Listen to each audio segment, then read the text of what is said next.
Hello, everyone. Welcome to Aligning with Purpose, a podcast where we explore themes of finding your true purpose, from quitting corporate, moving cities, practicing holistic health, and more. Join me as we discover our purposes together. My name is Julie Oshinaga, and I'm so happy you're here.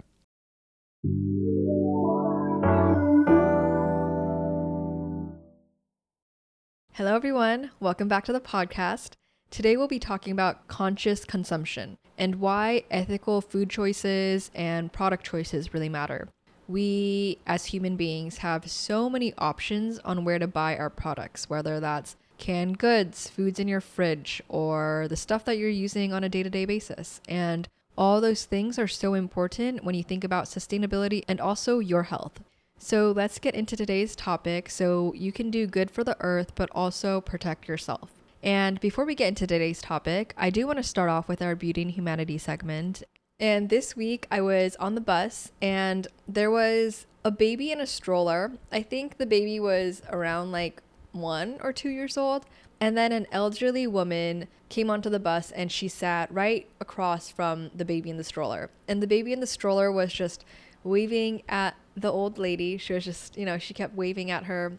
Yeah, it was such a moment of innocence, and it made me want to protect the little girl. She's still not jaded by the world and, discovering her senses, other people, and it made me smile that there's still so much innocence and beauty with life, and to see the different generations interact with each other. I just thought it was a really sweet moment. So very small, but this segment really holds me accountable to find the joy in the everyday interactions that we have or that we're just witnessing.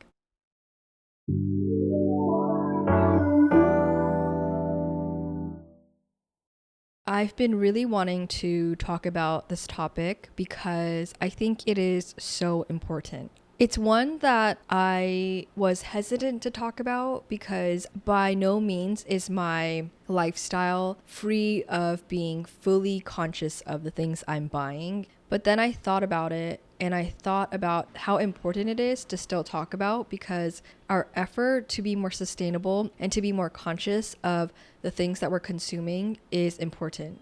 Even if it's not perfect, the effort that we put in is what matters. And the more people and masses put in effort in a small way, that amounts to something bigger and greater than one person doing it perfectly. And there was someone who said that quote, and I know in my last season when I talked to Hina Yamamoto, we were talking about that concept. So I'm going to find that quote and put it in the show notes. Conscious consumption can be a really uncomfortable conversation. I think for a lot of us, we have been in a time in our lives where we were on autopilot with the things that we buy or where we're buying things from. I used to hardly think about where anything came from, whether that was food in my fridge, products I used on a daily basis, my clothing. I never really thought about where any of it came from. As I started to find friends that really cared about conscious consumption, being eco-friendly, and fair compensation for workers that make your stuff and your food, I really started to understand the importance of all of this, because it's not just you getting the material and then going on about your day. There's a whole life cycle that the product had before it got to you, and that process is so important. I know this can be really overlooked, especially because we live in a very consumer-heavy society where there's giants like Amazon, which deliver to your door within an hour or within a day, or there's corporations like Target that sell big brands. We hardly ever think about where it's actually coming from because it's made so accessible for us. Often we don't know the origin or the production of the products that we're buying, who made it, were the workers treated fairly or being paid a fair wage, was there child labor involved, what's the environmental cost of this product, or was it made with care, created with longevity in mind, or was it for a fast consumer cycle like fast fashion? These things are things that don't really affect us on the day-to-day basis. So it's hard to implement or think about when we just don't have the awareness, right? Or the education behind why we have the things that we do. I remember before my mid-20s, even when the topic of eco-friendly came up, and recycling came up, which we did recycle because that was something that was normalized in a lot of American families. But I felt like one person couldn't make a big difference. So because I had that mindset, I was definitely very careless with how I use things. I used a lot of paper towels. I probably threw away all my takeout containers without having a second thought. And I'm still definitely not perfect. There are just so many products that we buy on a weekly basis that it's impossible to track everything. But I bring this up because it is just so important for us to implement it in an imperfect way as opposed to not doing anything at all, because it not only impacts us who has that final product, but that whole life cycle that that product or that food product went through. And that's a really important thing to think about. There was a period where I tried to research every single thing to make sure it was eco-friendly. I wanted to know if it was healthy, what brands were actually trustworthy, because so many brands claim things and sometimes they're not true. So I was trying to really dissect every single thing, but I was wasting so much time, and your time is also valuable. So I think my piece of advice is to start small, because you just can't avoid all the negative stuff in the air. And that's just the nature of living in this country, because a lot of things are unfortunately poisoned, or there's so many additives that aren't good for our health. And you just have to do it in a way where you still are sane. Incorporating it slowly but surely will definitely help the longevity of creating a more conscious lifestyle for you. Because for me, it didn't happen overnight. I can't even remember all the stuff that I probably wasted, but it was a slow, gradual change. Now in my home, we have paper towels if we really need it, but we try to really be conscious about our usage on that. So we pretty much use our Swedish dishcloths for everything. So we'll use that as napkins to wipe the tables, and we'll use different colors for different usages. So you're not using like the same one that you're using on the table for your napkins. We'll have different things like a microfiber cloth to wipe all of our dishes so we're not going through paper towels. We have no saran wrap in the house. It's all beeswax paper, and there's different things that I've incorporated into my life. Another thing that I've been working on is getting quality over quantity. And I think this was the biggest change for me, because I was a huge consumer of clothing. And as a woman, you probably can relate to this, but there's so many trends that come and go. And it's a lot of information, and you feel like you have to keep up with it, right? One of my best friends, she's someone who practices sustainable fashion. And through her, I really learned the importance of your clothing. Every year, there's millions and millions and millions of pounds of clothing that gets thrown out. They get washed up in different countries, and then those countries are having to sift through all those clothes. It's affecting their water supply, and there's microfibers and microplastics in their water, and it's causing a ripple effect. So every time you buy clothing on Shein or any fast fashion, or through any fast fashion brand, you're contributing to this cycle, and you're giving more money to this system that keeps creating and wasting and then harming communities that need clean supplies. There's also, I think it's in China, where that's where a lot of the fast fashion clothing is made. A lot of their rivers and their water banks, they are colored because all of the dye keeps getting washed into the water streams. You can probably imagine what that does for their food that they're growing in that land, or the water that they're trying to get. It affects literally every part of our world. They even say if you're drinking water, you're probably drinking, X amount of microplastics a year. And all of that stuff is because we choose to contribute to this problem. Of course, it's not truly all of our faults, but it's important for us to wake up to these things. What Yukino taught me was that you can prevent that by understanding your soul style a little bit more. And that was a concept that it was so foreign to me, and I'm still developing that. I still fully don't know what my style is, but as we understand what we want to be wrapped in, like clothing, and what makes us truly feel beautiful, we won't need to chase approval from trends or to chase that at all because we know the essence of who we are. So that's a work in progress. I'm still working on figuring out what my style is, but the one thing that I did really commit to was not shopping fast fashion when I can, and really, really reducing shopping fast fashion. All of last year, I think I shopped from Abercrombie once to get jeans, but everything after that, I went to a thrift shop. And so I truly do think it is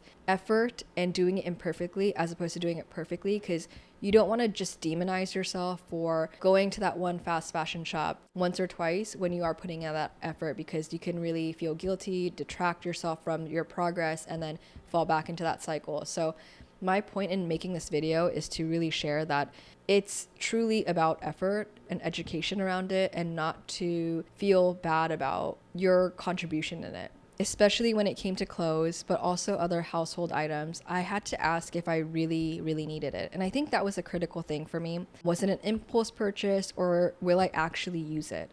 So when I did stop at Abercrombie, I know that for me, their jeans do fit me really well. And that was one thing that I let myself get. But when it came to other items, I really wanted to honor making sure I'm buying something secondhand. And finding my style through that. So I went to different thrift shops, and it allowed me to also see the variety of things that weren't just in trend. I think going to thrift shops for me, it made shopping a lot more intentional, because before I would get things because it was a good deal and I told myself that I would wear it. But then there was a lot of clothes in my closet, which I don't know if you can relate to this if you're a girl, but there were a lot of clothes where it just went untouched. I would get it thinking that I was going to wear it, but then it just was a waste. And now that I look back, I'm like, oh, I kind of feel guilty for getting it and not even wearing it at all, and not really thinking about if I was actually going to need it. Another thing I started to incorporate as I started to get more conscious about my sustainability and my role in society, I started to invest in higher quality items as opposed to getting it because it's cheap. Obviously, there are things where you want a good deal, but when it came to certain items, there were non-negotiables. So for me, underwear was a big part of them. A lot of my underwear used to be from Victoria's Secret, where they used a lot of synthetic fibers, and I was learning that that is not good for you at all, because you're basically wearing a plastic bag, and it's important for you to be wearing 100% cotton or 100% organic cotton, because it's a lot healthier for you. It's directly touching your reproductive organs, and that can seep into your organs and affect your reproductive cycle. So I started to understand that it went deeper than just being conscious about sustainability. It's also to protect yourself, and that's really important, right? On that note, we also invested in linen sheets, and linen sheets are extremely expensive, but we got it knowing that it was going to be an investment in our lives. And linen has a very high frequency. I think it has 5,000 hertz.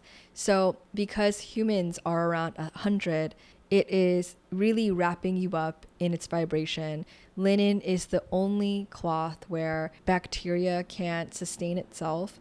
So it used to be used in a lot of hospitals, and they stopped using it a long time ago. And who knows why, right? It kind of raises a question, but I really wanted to be intentional about that. So for us, it was really important to invest in our health, and we switched our polyester and our nylon sheets for 100% linen. Even products like cookware, I've also switched out. I used to use a lot of non-stick cookware, and that can be very toxic for you because it has PFAS in it, and there's Teflon, and those are forever chemicals, and it is cancerous. So I took it upon myself to learn how to use a stainless steel pan, and I am still not perfect. It is still pretty hard. There are days where my eggs don't stick at all, and I'm like, I did it and I got it. But then there will be the day that my eggs stick to the pan.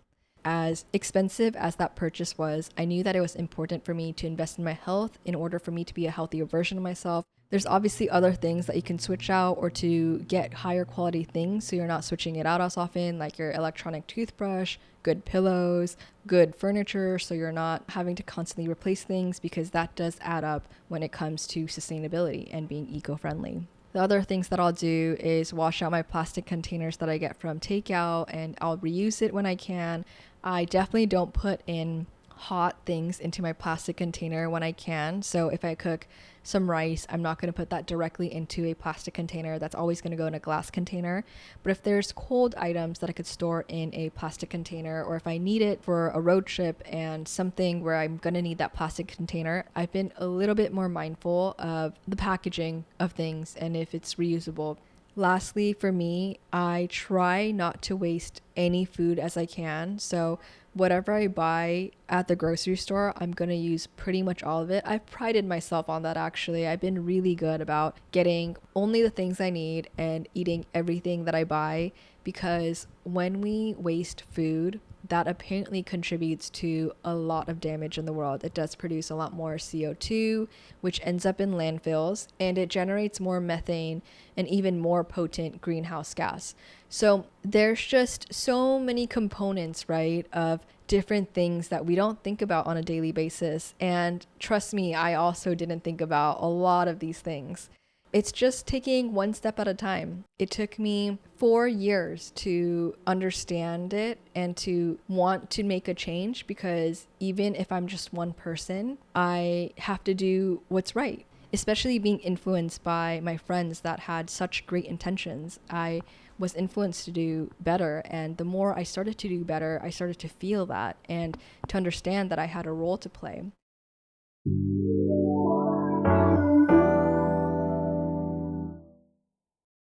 So now I want to get into ethical food and product choices and the things that we could be doing and the things that we could be looking out for. So the first thing is environmental sustainability. One is choosing organic, and choosing organic is not foolproof, especially in America. There are tons and tons of pesticides that are being used, and you just don't know the full picture, especially when it comes to your food that you're eating, because there's a lot of secrets that obviously aren't being told to us. However, when you choose organic, it is slightly better for you. And when you are not choosing organic, you are almost guaranteed that it always has synthetic pesticides or fertilizers that are really bad for the environment, but also bad for you. If you care about environmental sustainability, minimizing your waste is going to be very key. So like I mentioned before, being more conscious about going through everything in your fridge, making sure you don't overbuy, and getting the stuff that you only need so you don't contribute to the CO2 emissions that surrounds our earth. Last but not least in this section, it is also reducing our meat consumption. Eating meat contributes to a lot of CO2 emissions. They cut down a lot of trees for more land, for grasslands, and it is overall just really bad for our environment. And when we can, I think it is important for us to be mindful, slowly and surely. The second topic is going to be around fair labor. So making sure that the people that are making your food or your products have fair working environments, that they're being treated fairly in a safe environment, and they're also being compensated fairly, right? That can look like supporting a fair trade certification and choosing companies or farms that pay their workers equitably and treat them fairly and in a safe environment. Of course, this information isn't super readily available, so it makes it harder for us. There's a entry to barrier for us to really do the right thing. In order for me to do the right thing, when I need a product, I'll do some extensive research and see where it's made and what products I have from the list of choices that I have. I have fallen into the trap of researching so much to the point where I get confused. So I think at the end of the day, it's just putting that effort to make sure that you do the best that you can. So for example, for me, I buy cinnamon and I buy black sesame seeds. I don't want to share the brands that I've purchased because I don't think they're foolproof, and I don't want to share something that I can fully back and support. But I will say doing your research on consumer reports, on the search engine, that'll be super duper important. The third category is going to be humane animal treatment. And this is one that I'm still doing a lot of research on. And from what I'm learning, it is just so important for us to choose ethically raised dairy and meat. We don't see what happens when they are raised and then they are killed for our food. And because of that, as humans, we have grown desensitized to all the meat that we're consuming. It's really being able to understand that there was a life that had to be taken for us to eat our dinner or our meal, and it's honoring that life. There are so many reports that come out every year about inhumane treatment and all the antibiotics that they're pumping into the chicken so they can make more profit on the amount of meat that's on the chicken breast. There's always something happening. For me, for example, when it comes to eggs, again, not foolproof, and I've said that many times, but I get organic, free range, and cage free. The thing that sucks is that a lot of it is marketing. So the words that they put on any packaging, not just our dairy or our meat products, it's just words sometimes, and it doesn't even honor what's written on there. However, I think for me, as someone like many others have so many other things going on in life, I can only choose to focus on a few things at a time. So when it comes to getting eggs, I'm going to reach for the thing that seems the least toxic. It really sucks that this message is coming from the angle of we have to just choose our least worst option. But I do feel that when we are living in this country, it is really important for us to be vigilant and to find options that are good for us, because you don't want to drive yourself crazy by trying to do all the right things, because there's just so much out there. The corporations and the people that are quote unquote supposed to be protecting us, they aren't. And that is just the reality of life here. I don't say this to scare you, but for us to just be a little bit more vigilant, and for us to have a little bit more discernment when we make our choices about our life, because our lives are valuable and it shouldn't be at the hands and the mercy of big corporations and the people that are trying to feed us unhealthy things. When you start incorporating a more ethical and conscious consumption lifestyle, you're actually doing something better for your body, because it aligns more with holistic and healthier lifestyle choices for you. For example, I avoid baby carrots at all cost. Baby carrots are extremely bad for the environment because they are basically stripping away a whole carrot and making them small nubs of carrots and marketing and selling that as baby carrots.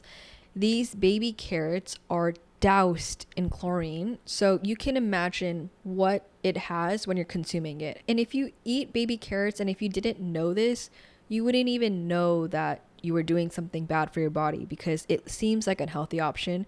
You're eating just a carrot, that's the ingredient, but there was so many steps that processed this food. And there's so many different products that we think is not processed, but is processed, like a baby carrot. These baby carrots went through extra processing, which means that there's extra energy involved to create them, and there's extra chemicals used that is being seeped into who knows where it's going. So all in all, by you choosing to live more ethically and more conscious about what you're consuming, you're doing something that is better for your body in the long run. So it's a win-win situation for the environment and for the human body. And we get to question the system that is giving us and feeding us these unhealthy things. This isn't to bring fear upon anyone, but just to shine a light that we should be the true decision makers of our own lives. And that really starts with us growing more awareness about the things that we're consuming and why we're doing it, and not being on autopilot, because I'm really passionate about us taking more ownership of our lives. It's not to condemn anyone for not living a holistic lifestyle or to be conscious, but it's to give people more information for their benefit so they can do something better for themselves, which could in turn do something better for the planet itself as well. The more information you have, the more power that you have. So I just wanted to bring more awareness to this, as this is something that I am truly passionate about. And, we're all in it together. So I hope you enjoyed today's podcast episode. And if you enjoyed it, please follow me on Spotify, any of your favorite streaming platforms at Aligning with Purpose. I'm also on social media on Instagram, YouTube, and TikTok. It's going to be at aligningwithpurpose.pod and at Julioshi, JULIYOSHI. And it really helps me if you could leave a comment, subscribe, like, share this podcast. It really helps me to put out this message to more people. Your support truly means the world, and I can't wait to catch you all at the next one.